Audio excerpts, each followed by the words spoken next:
contractor's drill screamed as the final bolt was secured. I stood there, arms crossed, watching the steel fence panel slide perfectly into place, completely sealing off the path. That's when I heard the screech of tires and the angry pounding of feet. Mrs. Albright, the HOA president, burst onto the scene, her face a terrifying shade of puce, her eyes wide with shock and fury. She was holding a rolled-up set of blueprints like a weapon. "What in God's name do you think you're doing, you little pest?" she shrieked, pointing a trembling finger at the now impenetrable barrier. "That is a community-mandated public easement. You are illegally obstructing a path. You will tear that down immediately."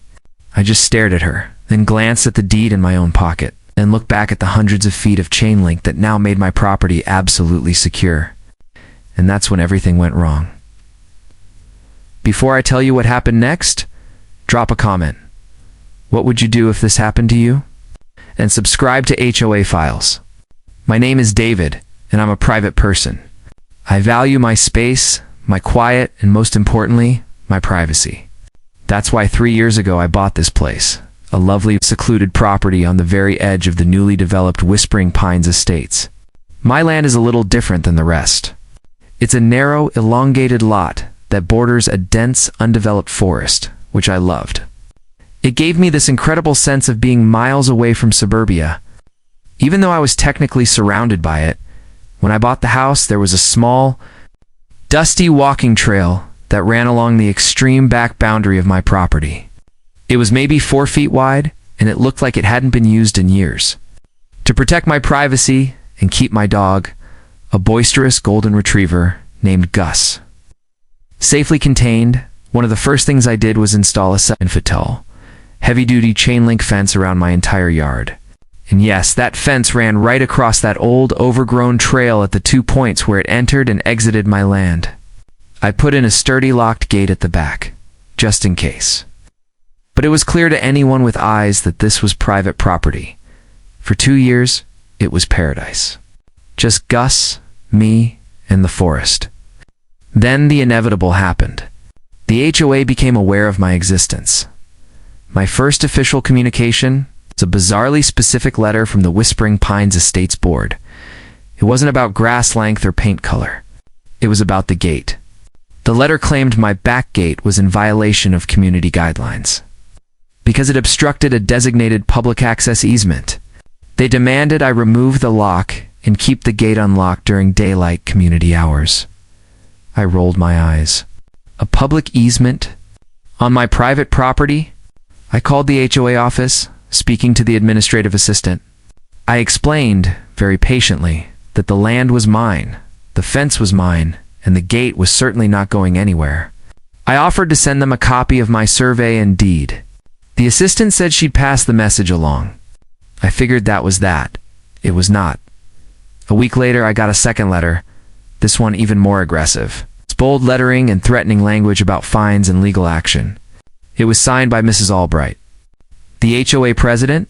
Mrs. Albright was the personification of a human clipboard, tightly wound, utterly humorless. And convinced she was the final arbiter of all things moral and suburban, I decided to meet her face to face. Big mistake. I went to the monthly HOA meeting, which was held in the community clubhouse. The air was thick with the smell of cheap coffee and entitlement. When the meeting got to new business, I stood up. "My name is David Carter," I announced, holding up the letter. "I'm here about this demand to remove the lock from my gate. That land is private. There's no legal easement there." Mrs. Albright, a woman whose helmet of blonde hair seemed to defy gravity, fixed me with a stare that could curdle milk. "Mr. Carter, that land you refer to is designated on the master community plans as the Whispering Trail, a path for the exclusive use and enjoyment of our residents. It is a public access easement, and your gate is a gross obstruction." "I have the survey from my closing," I countered, pulling out the folded map. "It clearly shows the property line running right along the old trail. It's all within my parcel. There is no easement."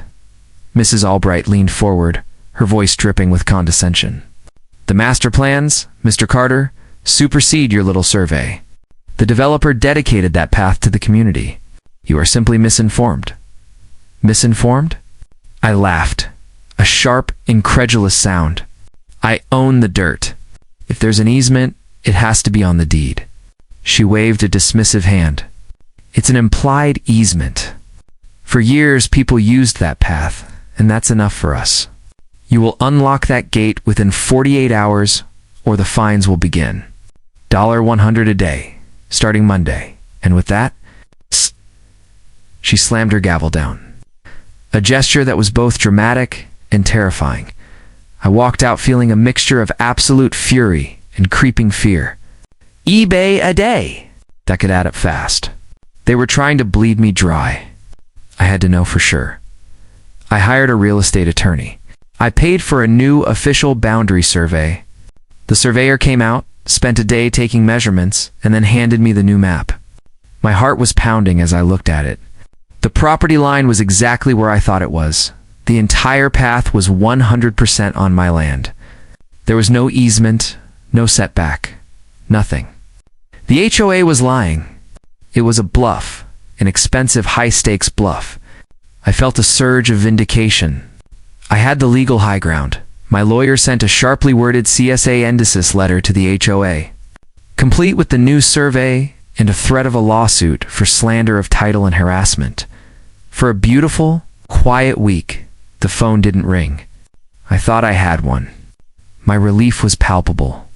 I started planting flowers along the base of the gate, a final act of ownership. But then came the letter that chilled me to the bone. It wasn't from the HOA. It was from a law firm, representing the original developer.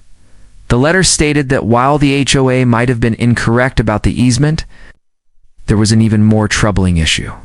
It turned out that the original developer, in their haste to maximize lot size and sell off the last remaining land, had failed to properly dedicate a small strip of land, a narrow, 10-foot wide parcel that ran immediately adjacent to the back boundary of my fence to the HOA.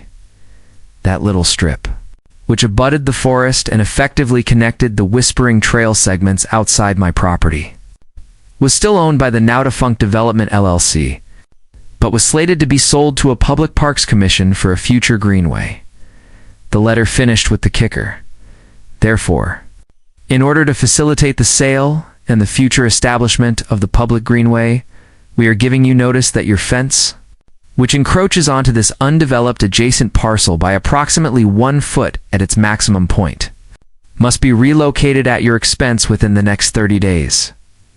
I walked the back line of my property, cold sweat breaking out on my forehead. My fence did run right along the boundary, and in a few places, the posts were definitely a few inches into that other undeveloped parcel.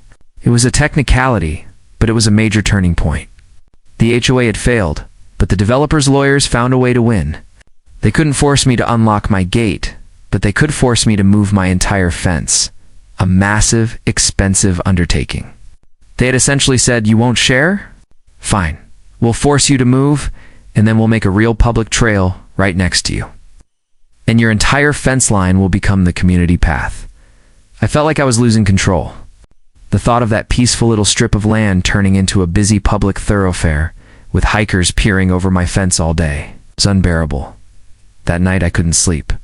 I looked at the developer's letter again, focusing on the small, 10-foot wide strip. It was technically still owned by the developer's holding company, and it was slated to be sold to the Parks Commission next month. I realized what I had to do. It was crazy. It was desperate. But it was the only way to protect my privacy forever. I called my lawyer first thing in the morning.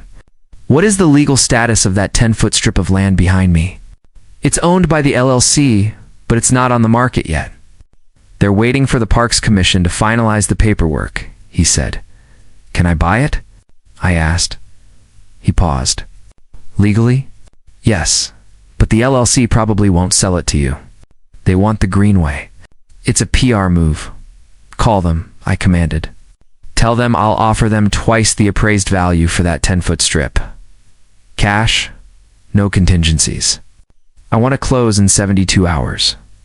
The next 3 days were a blur of paperwork, wire transfers, and high-stakes negotiation. The developers LLC, seeing a massive, quick profit without the hassle of government bureaucracy, was surprisingly amenable.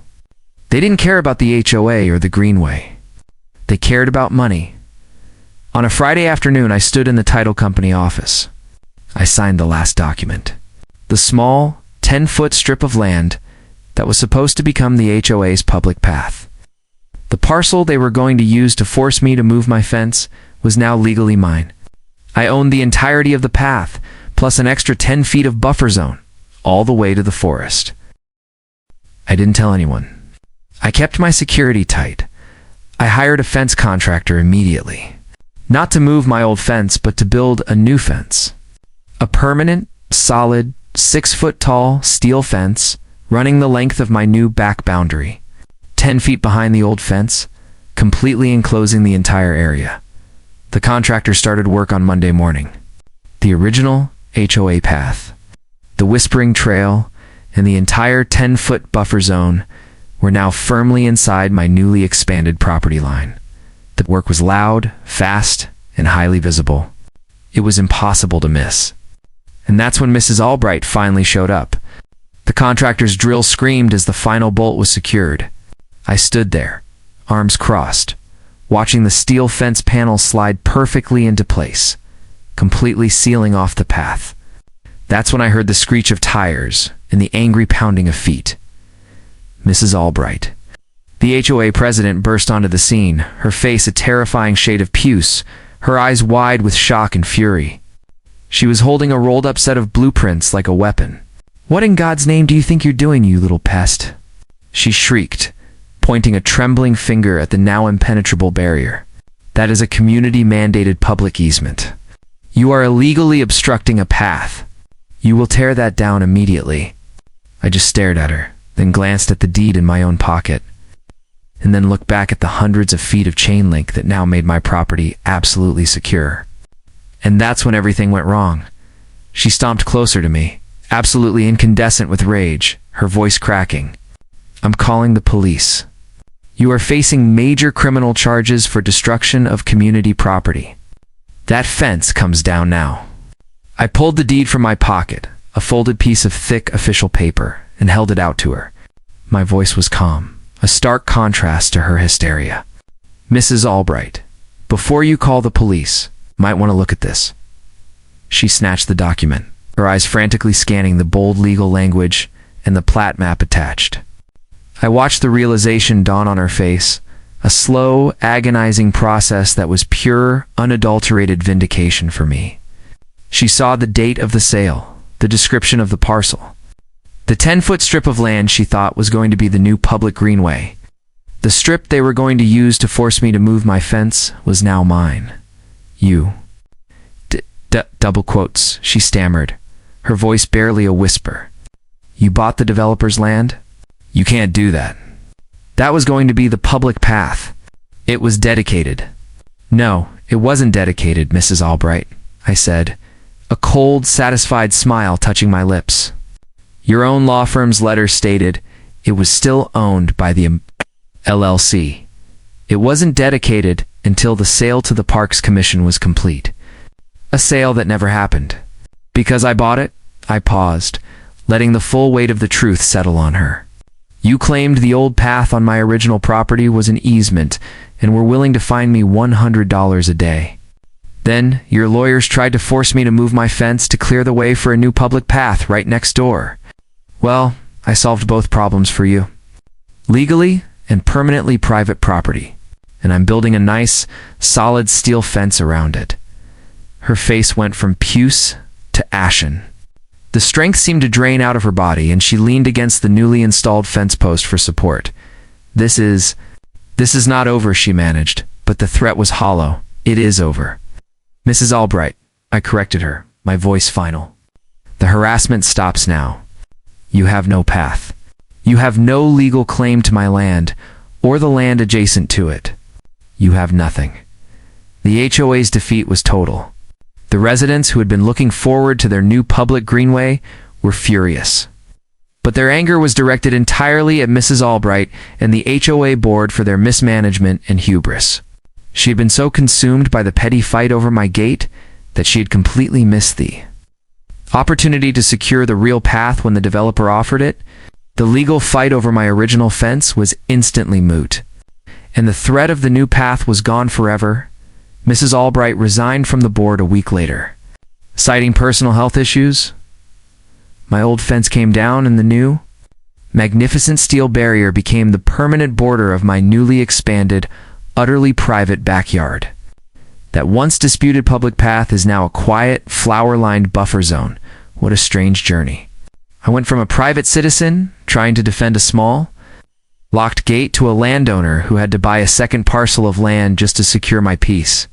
It cost me a small fortune, yes, but the sight of that solid steel fence and the absolute permanent silence from the HOA was worth every single penny.